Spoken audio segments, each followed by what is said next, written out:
I spent my life speaking in churches since I was 3.5 years old, and I grew up earning money in school, doing speeches. And when I was 8 years old and was living with my father for a short time, I'd gone to church for the 11 o'clock service, and we used to have what they called afternoon Sunday teas, where the women would come back to church and they would make food for the church, and people would sit up and there'd be a program, there'd be singing, there'd be a choir, there'd be some recitations.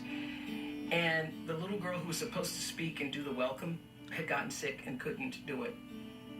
Brother Henry Mack said to my father, "Do you think Oprah could do the welcome?" My stepmother says, "We can do better than the welcome.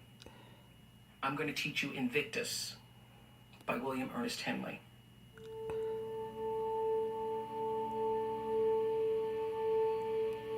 So between 1 o'clock and 3 o'clock, I learned beyond this space of wrath and tears looms but the horror of the shade, and yet the menace of the years finds and shall find me unafraid.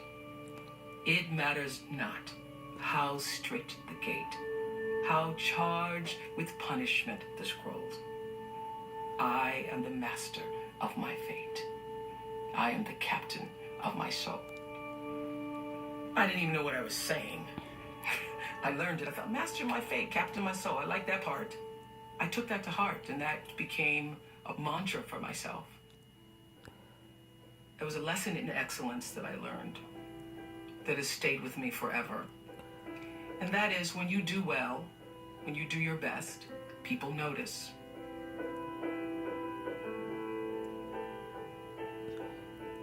I loved reading, and reading was my friend, my companion. It was my escape.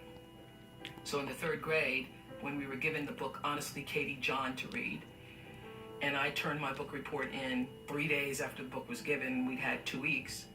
Ms. Driver couldn't believe it. Ms. Driver told Ms. Duncan and all the teachers in the teacher's lounge, that's what they talked about, that little Winfrey child.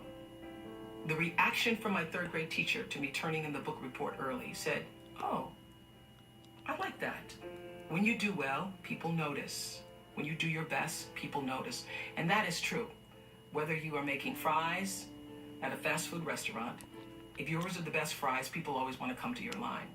And so wherever you are, always do your best. And doing your best puts you at the next level. That is the lesson I learned in the 3rd grade, and I've never forgotten it.